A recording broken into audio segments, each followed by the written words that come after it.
Hello and welcome back to Watching Brief for the week of the 28th of April 2025. I'm joined as ever by my co-host, Mr. Andy Brockman. And today we have an update, observations, and also a request for you at the end of the episode, given that it's a very special time of year. But we'll come back to that at the end of the episode. It is a very special time of yeah. year. Although it's the Watching Brief for the week commencing the 28th of April, we're actually recording this on May Day. Oh, we are, the great, the great natural, religious and workers' festival. So to whoever's celebrating May Day, whoever you celebrate it, whether you're singing the Internationale or gathering at dawn on church steeples to Morris dance, have a good one. On church steeples, crikey. Well, I know that that May Day turns up in a joke in an episode of Red Dwarf, which I'm currently rewatching, and there's a point where Rimmer says, May Day, why is it May Day? Why not some other holiday? You know, Ascension Sunday. And Lister's like, it's French, you divot. May Day. Anyway. Help me. Exactly, yeah. Anyway, we're going to kick off this Watching Brief with, where do you want to start, actually? Because there are a few different things. I want to start with possibly the heritage story of the week. But before we do that, I'd just like to remind everybody who watches the Watching Brief, please to like and share us on YouTube and look at the Archaeosoup Patreon offer, which is absolutely stonking good value. Spiffing good. Spiffing good value and can even include a set of Archaeosoup Watching Brief pin badges. And I hesitate to say it, but if you can take a look over at the Pipeline News's Ko-fi account, it would be really appreciated, because these shows do take time and effort to put together. We want to keep them free to air, and if you can help us keep them going and keep them free to air, that would be fantastic. Yeah, so absolutely. So where are we starting? Where we're starting just down the road from you, in fact, in Newcastle Crown Court. Yes. Okay. Yes. Now, obviously, we're limited to only reporting what's actually being said in court this week, but the trial of the two men who are accused of felling the Sycamore Gap tree, the famous Sycamore Gap tree that appeared in Robin Hood, Prince of Thieves, and many tourist photographs over the years since.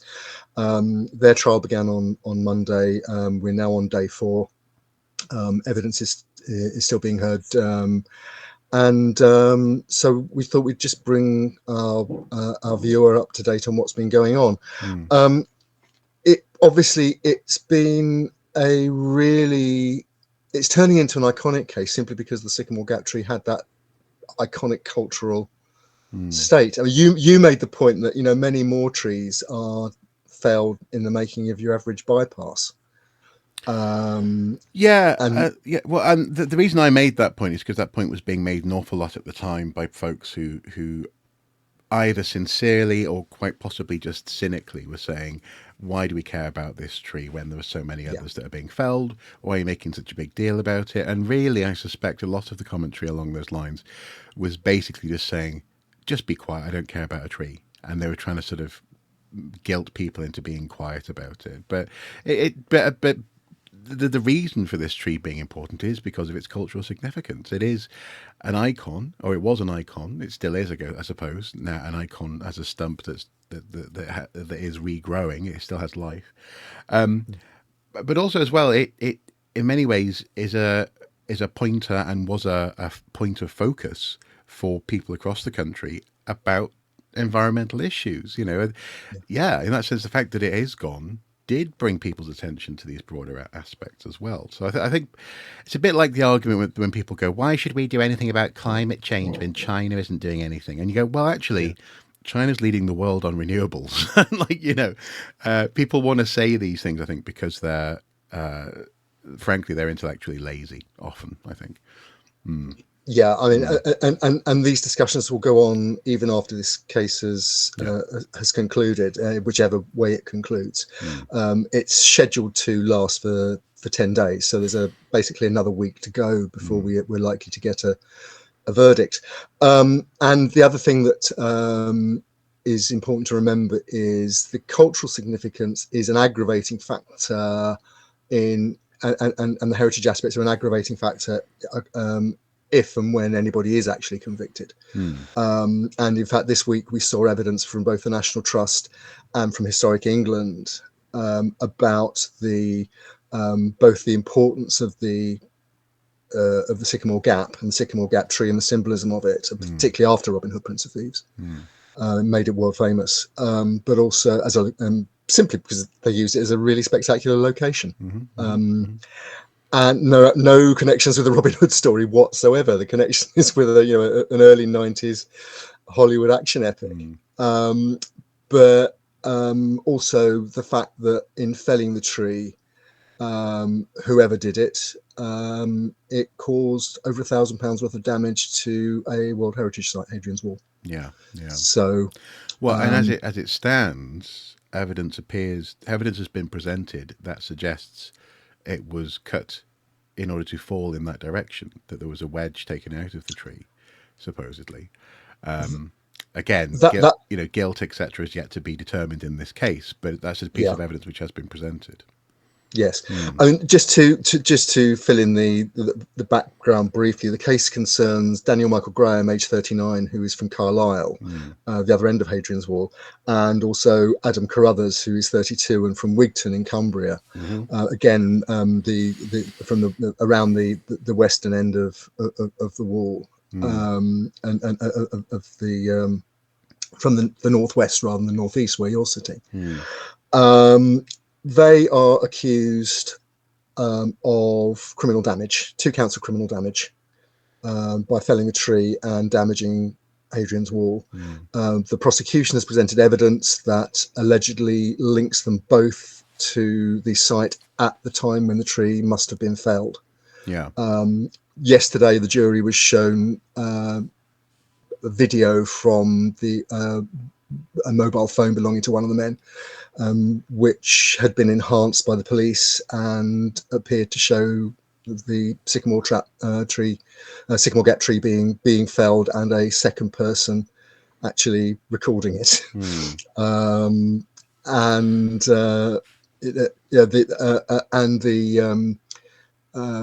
The police introduced evidence about, for example, the prosecution introduced evidence that the Range Rover belonging to one of the men had been spotted on traffic cams, automatic number plate recognition, travelling to and from the site at the time in question. Metadata from mobile phone messages and so on showed that that phone was at the site and then travelled back to Cumbria. And another piece of evidence was a wedge which a forensic botanist, forensic arborealist, said was almost certainly from a Sycamore Gap tree, was seen in the boot of the Range Rover alongside a chainsaw. And it had some silver paint on it, and silver paint had been used to mark the line of the cut. And you're quite right, the technique, I think it's called notch and wedge, whereby you cut a notch on one side of a tree, which stops it falling in that particular direction. Then you cut a wedge, which makes it fall in the direction that the wedge falls out of. And that's the technique that was used. The prosecution also introduced evidence that the men had video of another tree being felled by them. Thus, the prosecution says, showing that they had the skills to do it and that they'd done it before. Which is strange, in so much as it might speak to motive, perhaps. But is the motive that these guys just like chopping down trees? Because I remember at the time, and again, we're talking very much speculation here and allegedly. But I remember at the time, the rush, the public rush on social media, etc., was to talk about the landowner and a local young man, to point fingers in that direction, because they had a sort of, at the very least, a vested interest in that route. The argument being that perhaps someone didn't like people stopping all the time to take pictures by the tree and so on and so forth, and it was just bothering them. That obviously has been thrown out, and that's not certainly not part of the court case. So what in terms of motive? What is there anything like? Was it just were they in the pub and went, right, we're going to go and chop down a famous tree? Like, it's weird, isn't it? Well, there has been no real discussion of motive yet in the evidence given to the court, and obviously we can't speculate on that. No. But certainly it was described in court as a, quote, moronic mission. Yeah. As you know, we may get evidence as to motive as the case develops. It may forever remain a mystery. I mean, I have to say at this point, both men deny the charges. Mr. Graham said that he visited the tree before, as quote, same as everybody else does. And in an interview that was played in court this morning, as we're recording May the 1st, he said that he didn't know who put his name forward as a suspect, including in Facebook posts. A lot of this is taking place in terms of a lot of the evidence is about messaging and also social media posts of various kinds, which the police have gone into in some detailing as part of the investigation. But he claimed, Mr. Graham claimed that this was part of some sort of ongoing feud, and that he knew who would put his name forward, and quote, he was, I'm going to get my own back. Did he say that in court or in a police interview? Oh, okay, right. Well, that's also a bit. Okay, doesn't matter. I'm just going to say that's a bit daft, but we're talking about people who decided to go and cut down a famous tree, seemingly for the sake of it. So yeah. I mean, he's also claiming that the keys for his car and the equipment. He runs a groundworks business, which includes tree maintenance and so on. Oh, so this was promotional footage that they were getting then.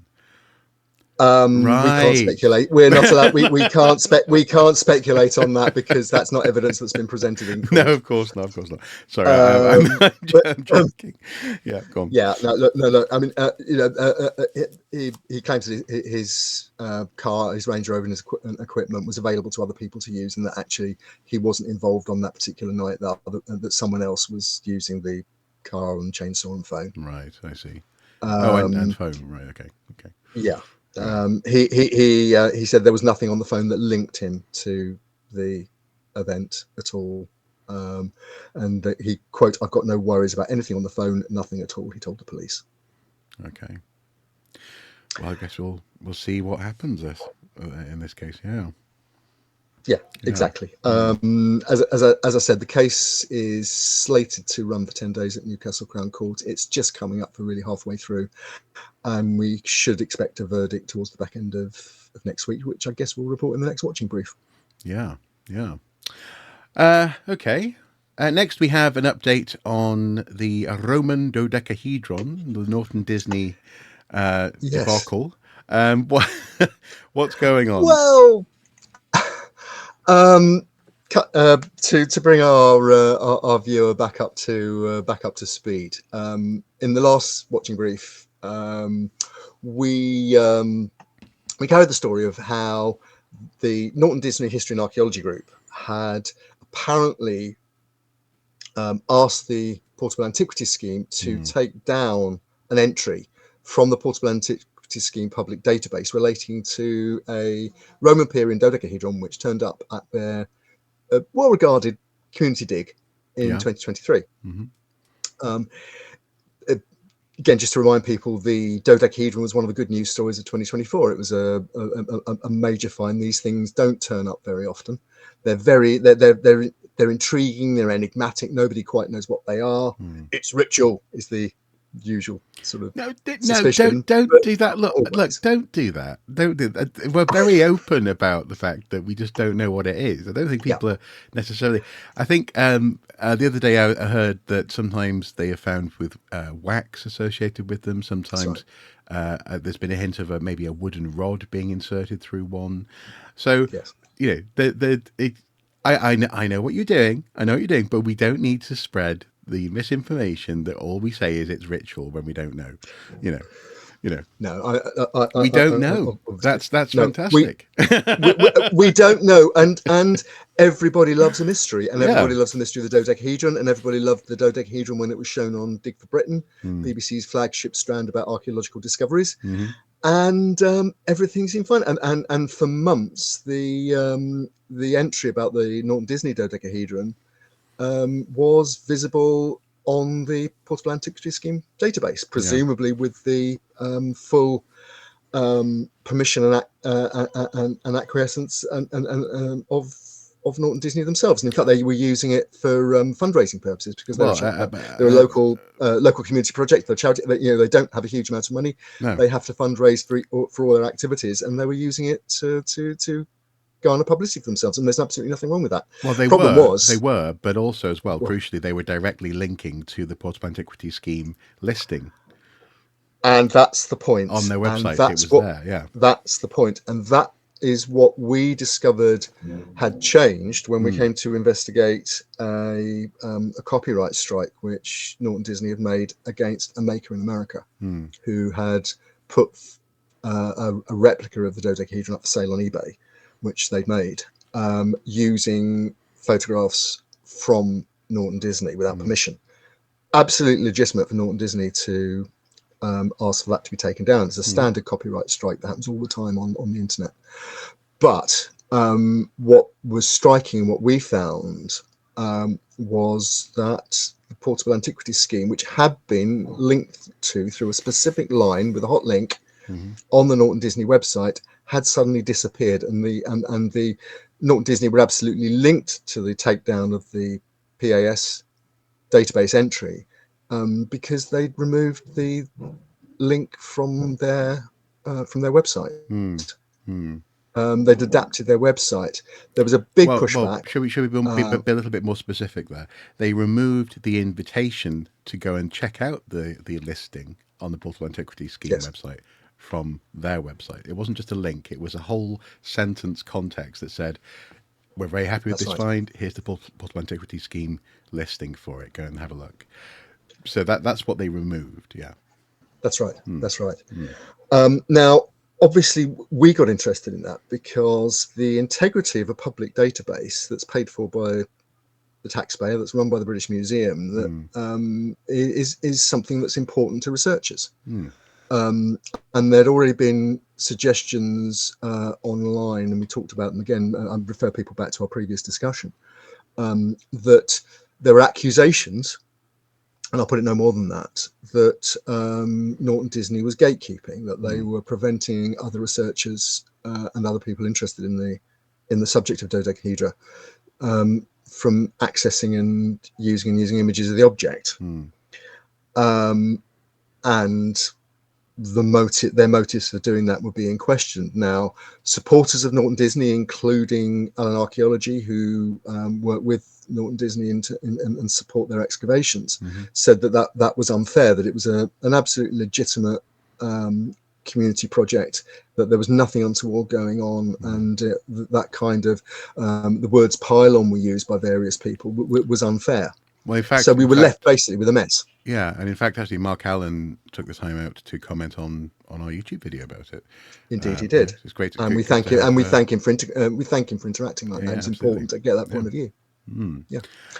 So obviously, we weren't interested in adding on to a pylon. No. And I won't name any individuals, but on background, I was messaged directly by someone from the someone who had been part of activities that the group had undertaken to talk about the way in which, as far as they were concerned, as you say, that there was some sort of unfair social media pylon happening. The actual substance of the messages was, I would say, inconclusive, actually, because they didn't really say anything new to me, or they weren't sharing anything that we couldn't have found out from other sources. And we did invite via that back channel comment from Norton Disney, but nothing has come forward from that particular avenue. Yeah, that's right. And one of the things that we wanted to ask questions about was a an entry, a piece of text that was actually added to the PAS entry while it was still live, that implied that the private owner of the object, who appears not to be Norton Disney, appears to be the landowner, was licensing or might license 3D models, but they were choosing to remain anonymous. And they were also pointing out that the archaeological reporting would remain copyright to the authors, even though it might be placed on the public Lincolnshire, in this case, historic environment record. And so by implication, the data couldn't be used without the permission of the authors and or Norton Disney and or the landowner. Again, very confusing situation and a very unusual situation that, you know, it's not normal for that kind of copyright to be asserted, shall we say, on archaeological finds. No, although there are two things that are worth mentioning there. Often, archaeological units who produce grey literature around their excavations do own the intellectual property rights of that report. So that is a thing that does exist, that does happen. That's true. But also, though, in addition to this, there was also the provision, that specific mention of 3D modelling and needing to gain permission for that. Now, do we know whether or not that provision was added after this cease and desist 3D printing eBay thing happened or not? It's unclear because of the dates of archived material. Building a secure timeline is tricky, and it wouldn't be fair to it just say depends it is on when the Wayback Machine actually checked in or has a picture, and or other sources, people who took screen grabs and that kind of thing. What we can say for definite, though, is that after the controversy broke and it became known that the PAS entry had been taken down, and subsequent to the alleged pylon, there have been a number of amendments made to the Norton Disney website. Now, as at the time I last checked, the PAS entry is still missing. If you put in the unique PAS accession number, it comes up as not with no results. But on the face of it, the Norton Disney did appear to soften its position. The website now carries this notice. It says, quote, "As a group, we're happy to see many people excited about our group and finds. If you would like to use our photos, then please get in touch, especially if they contain members of our group. Normally, permission will be given. It's normal, if you do use them, to give a credit to our group." So they don't even talk about money. They talk about media use attracting a donation, which is actually quite reasonable. Although I think many media organisations, given the current state of budgets, probably might not take them up on that. But I'd like to think that some would. I mean, we've not used any copyright material in any of our coverage. But they then add this very interesting line in the light of what was said previously about the owner not being anonymous and the data being copyright and so on. It now says, quote, "Those wishing to create 3D replicas of any finds, not just the Dodecahedron, any finds, may do so." So it's a permissive line. But you should only use your own photographs. Now that presupposes you can get your own photographs. Now you could go to the New York Museum at the moment and go and see the Dodecahedron and take photographs. But to make a replica, you need dimensions as well. And the dimensions that were in the PAS entry aren't on the page that is now available about the Dodecahedron on the Norton Disney website. So that key information is missing. Although, again, archived data does show what those dimensions actually are. It's interesting, the Norton Disney page, for example, does show the non-invasive, the results of the non-invasive test to show what the metal content of the object is, but it doesn't give the actual dimensions. No. A watching brief is a formal program of observation and investigation to record and report on notable discoveries on an archaeological site. As part of our ongoing watching brief, Andy and I work hard to bring you the best, the worst, and sometimes the more quirky happenings from the world of archaeology. We aim to provide a space where voices can be heard, opinions shared, and sometimes truth spoken to power. If you believe in the work we do, please consider supporting us on Patreon for as little as $1 per month. Thank you.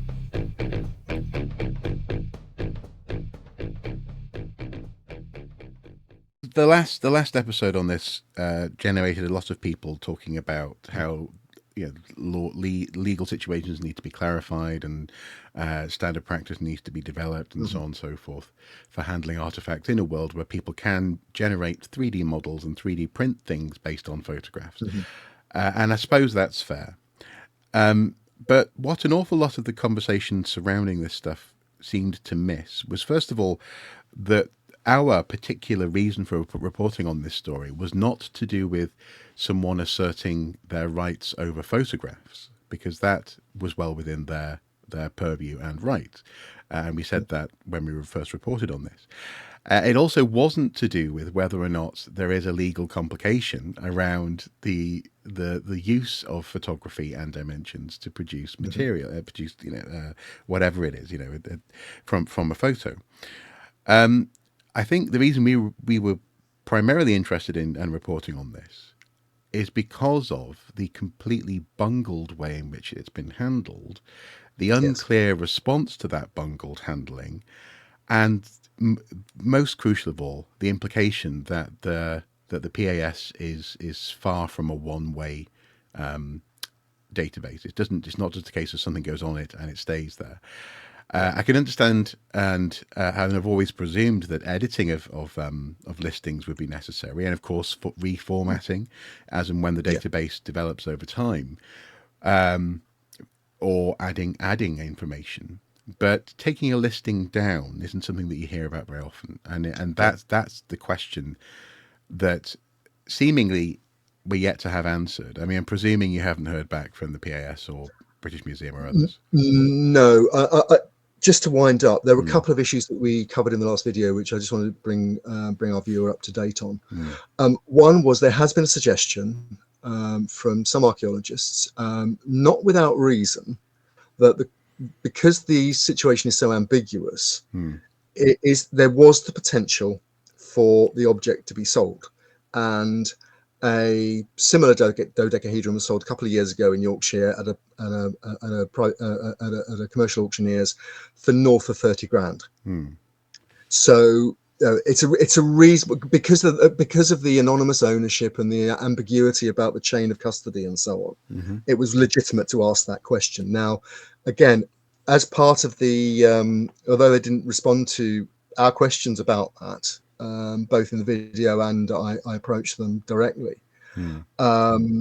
They added, they didn't answer directly. They've not answered us. I've had no direct communication with Norton Disney whatsoever in response to our questions. But what they did say on the website, and this is a direct quote: "The Norton Disney Group is entirely funded by grants and donations. The group is not subject to any kind of contract or agreement relating to the commercial value of the find, nor are there any plans by the landowner to sell the Norton Disney dodecahedron, nor are we or the landowner ever going to sell 3D models of the find or seek to profit in any way."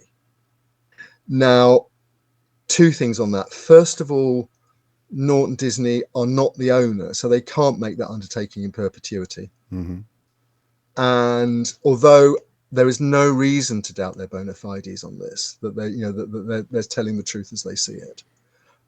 Having no plans is a tried and tested formula, certainly in politics, for distracting attention until the thing you actually do have plans for, but you can't admit to at the moment, actually get put into play. So there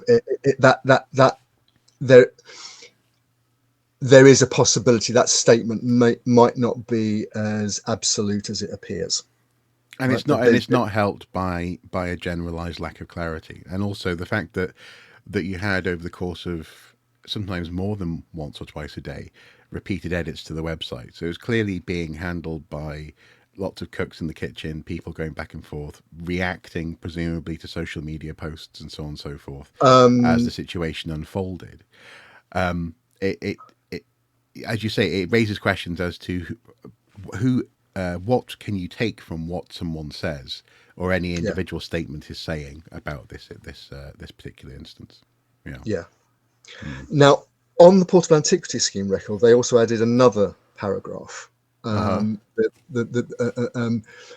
So they did not go into the details of how and why and when and who requested the takedown, which is what we'd asked. But what they did say is, and I'm quoting again, "We're aware of concern about the Portable Antiquities Scheme (brackets PAS) record. The Norton Disney Dodecahedron was not a detectorist find. It was found during a professionally supervised excavation." Okay. Now, that's fair enough. There have been speculation by Paul Barford, amongst others, that it was a detectorist find. Norton Disney are known to work with metal detectorists perfectly legitimately. But obviously, with anything to do with metal detecting, chain of custody and ownership are really contentious finds, because unless you've got something locked down in terms of this find, the metal detectorists working with us may not claim any fines whatsoever as theirs, then that kind of question might be in play, which is why it was raised. But curiously, to my mind, NDHAG tried to shift focus regarding the deletion from the public database. They obviously they say it wasn't a detectorist find. That implies that therefore it had no place on the Portable Antiquities Scheme database, but they don't say that. No. What they do say is this: please note, the group does not make entries into PAS, and none of the images and data come from the group itself. Please refer to PAS if you have any questions. Now, that actually is not fair, because whoever made that PAS entry, and it wasn't, the find wasn't seen by the FLO, it would appear, because the person who made the data, record, it said, the person who made the record, wasn't the FLO, it would appear. Although the PAS FLOs and PAS in London and so on, when they are responsible for quality control effectively. So, but the key thing for me is that somebody who had direct access to the dodecahedron, to the extent they could look at granular detail like the precise dimensions and the metallurgy, thought they had the authority and the legitimacy, because of the kind of find it was, to enter it into the PAS. And that until there was that copyright strike drawing attention to the object a few weeks ago, beginning of April, that entry sat quite happily in the Portable Antiquities Scheme database with a direct link from the Norton Disney History and Archaeology group. They were quite happy for it to be there until it suddenly became an issue. And again, that leads to the questions: okay, how much of this has been thought through? How secure is the management of this kind of key find? And not wanting to blame, I'm not wanting to add to the pile on Norton Disney. I think what it does do, and why we wanted to cover it in the first place, is it raises really important questions for anybody doing archaeology about being absolutely secure about, first of all, who and how your finds get made, and secondly, being transparent, particularly when you're dealing with something which is of local importance, regional importance, some national importance. Some finds will be. All of us have a responsibility in those circumstances, and we have a responsibility to see it done right, and we have a responsibility to learn from when there are problems, issues, questions, and that's what we have here, I think that's why we covered it in the first place, and why we've returned to the subject now. And that is, this is something I think anybody, all of us who care about archaeology, care about our material culture of the past and the fact that it's available for researchers and so on, we need to learn from this, because it's a mess. I would just quickly add two things to that. First of all, obviously we haven't named the person who people have said has been piled on, either in this episode or in the previous one. And the second thing to bear in mind as well is that there's something really specific here about the wording of what now the website says about the nature of the find, not being a metal detectorist's find, so on and so forth.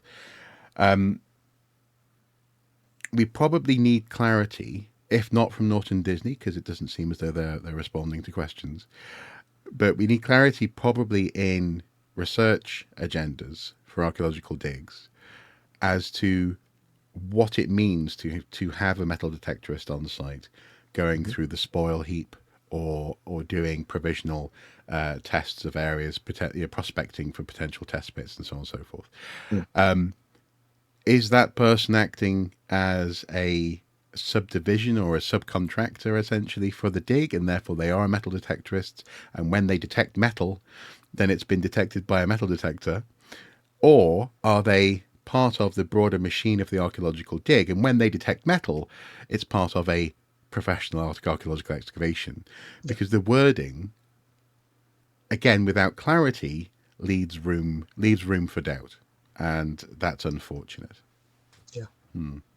Exactly. The only thing I would add to that, is apart from hoping that people who are involved in particularly community archaeology, which we really want to we want to encourage it. We want more people to take part in particularly in research into the places where they live, and if that comes to excavations, yes, and we want to support those excavations and so on. But we do need clarity on these things, and this maybe is one for CIfA, who are meeting in Birmingham over the next few days, their annual conference.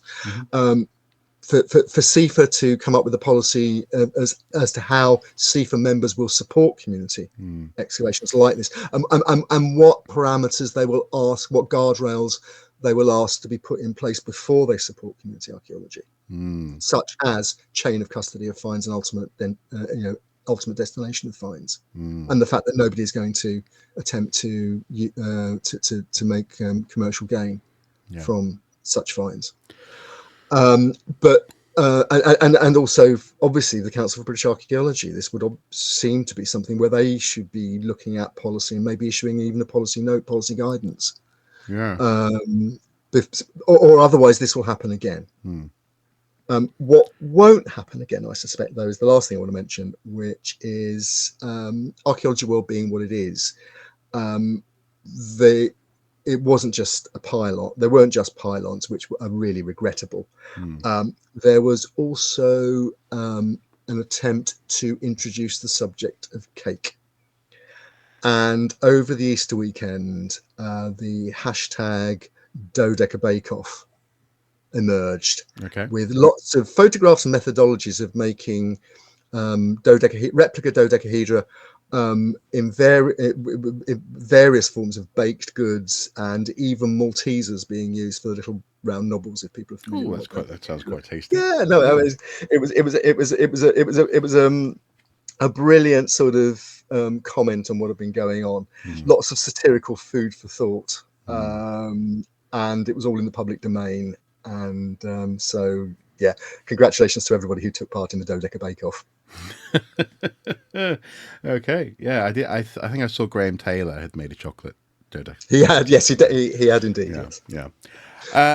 Okay, cool. So finally, I do believe I always get these muddled up. Historic England, have new CEOs. They do. Yes. Joint CEOs are all the rage. We've got the joint CEOs at CIfA. And we also have new joint CEOs at Historic England. And in So, fact, so with Historic England, did they have to quickly install these joint CEOs because it was unclear as to whether or not their former CEO had in fact left his previous job? no, No. we'll Okay. return to Okay. we'll, Okay. I wasn't sure we'll if that was return. just normal. Sorry. No, we'll return to that in a minute. No, this was this vacancy Yeah. was well flagged up in advance. Yeah. Duncan Wilson, the current CEO of Historic England, which is a supported by the government, by the DCMS, but it's the government's archaeological and heritage advisor for England, out to the 12-mile limit. Mm-hmm. So it's a very important body. Employs over 1,000 people. I think it is, including archaeologists, conservators, you name it. It was spun off when English Heritage was turned into basically a property management charity, heritage property management charity by the Conservative government under. Hence why I always get them muddled up. I'm still and people still do. Yeah. But basically, say current Chief Executive Duncan Wilson had announced he's retiring in October this year. So there was a recruitment process. HE's press release said that over 200 people applied for the job, and it went to two former civil servants, Claudia Kenyatta and Emma Squire, both of whom had held senior posts with the Department for Culture, Media and Sport. But then you can say poacher turned gamekeeper or gamekeeper turned poacher, depending on which way around you want to look at it. But then both went to Historic England, and most recently they've been job sharing as I think it's head of policy in the regions. If I can get this, if I get it right, the chair of Historic England, who is called Neil Mendoza, said that he'd been impressed by the quote deep knowledge of the cultural and heritage sectors, as well as the insight and experience of the functioning of government that the two brought to the role. And he continued, Emma and Claudia have put considerable thought into their vision for Historic England. I have great confidence that their leadership will guide us through the coming years with clarity and purpose. In turn, Ms. Kenyatta and Ms. Squire said in a joint statement, quote, we're absolutely delighted to be appointed as Chief Executive of Historic England at such an exciting time for heritage. Historic England is an amazing organisation with expert and dedicated staff and a strong track record of supporting and celebrating the historic environment. We're looking forward to leading the organisation through its next chapter and making sure heritage plays its full role in supporting people, communities and places. They would say that, wouldn't they? But it's a very interesting appointment on a number of levels. I mean, one is that HE have deliberately, rather than been sort of forced into, as perhaps another organisation we're about to talk about, but have deliberately made their most senior role a job share. Yeah. And as a message to people who might seek job shares for all sorts of reasons, that is a very powerful example to set. The idea that you need a single figurehead for a major organisation and so on, HE seem not to be concerned about that. They clearly think that these two are what they need at this moment. Now, the second thing, though, is a question of, is this also a question of pragmatic Whitehall politics on the part of Historic England? Here you have two former senior civil servants at the department which manages the relationship with heritage and culture, including with Historic England, the DCMS. And there will be a few people, I think, who will be asking the question, and this is a phrase that I've heard from colleagues, sources, when we've been looking at, for example, some controversial issues, whereby there is an accusation, rightly or wrongly, that on occasion, if not all the time, Historic England is captured by Whitehall. In other words, historic England won't kick up a fuss, even when Whitehall policy suggests that they should. I'll leave it there. Obviously, we can do no more than wish them and historic England well, particularly in the current climate with changes to planning and so on in the offing. And I noticed just today, in fact, that there's a major development in the City of London, which historic England have come out against. Right. So there will be these potential flashpoints with government, and I think how they handle those flashpoints will be important to the sector. And I think how they handle them also will tell us a lot about how and why they came to be appointed. Okay, yeah, that's fair. It's also worthwhile just saying it's notable how unnotable it is that both in the case of CIfA and Historic England, the joint CEOs are women. Yes. It just occurred. It just occurred to me. Yeah. I didn't feel it was. Hopefully, it's a positive sign that I didn't feel it was necessary to make the point. No, exactly. Yeah. Okay. Yeah. Well, speaking of CIfA, finally, we have a request for our viewers at home. Oops, sorry, just the dog wants to join me. We have a request for our viewers at home to see if they can possibly be a roving reporter for the Watching Brief. Rovering reporter, even. Rovering, yes. At the very least, just to see if you can get an answer to a question that we've been trying to get an answer to now for months, and that is what happened. Whether or not the membership will be informed at the conference as to what happened about the expenditure, and then the seemingly unusual, shall we say, very politely, circumstances in which the former CEO left his role, and or if he was ever the CEO in the first place. Yeah, or returned to simply having one role as opposed to two. There were questions there. And if you're going to the conference this in the coming days, feel free to just have a chat, see if people know anything, and just get it out there, because I was literally saying to Andy a couple of days ago, it's one of the things that's really irritated me the most in recent years, in fact, in terms of our reporting, has been the way in which now it's becoming kind of standard for bodies like this to just not answer questions. I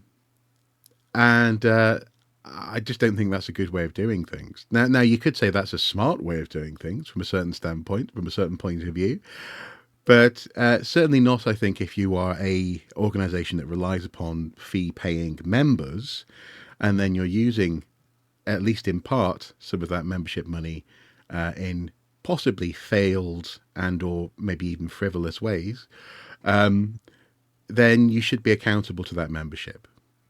And as far as I can see, CIfA have not been accountable to their membership. So this is an opportunity. Members are getting together. There's a conference. There's going to be all sorts of motherhood and apple pie and lovely things happening, and an opportunity to buy a new surveying app or two. But also as well, in between those sessions, in between the presentations, it might be worth us just chatting about this issue, because I think it matters. And yeah, if I had the spare cash, I think I'd pop down and have a chat with someone. But yeah, absolutely. Look, let me just put it into brutal cash terms.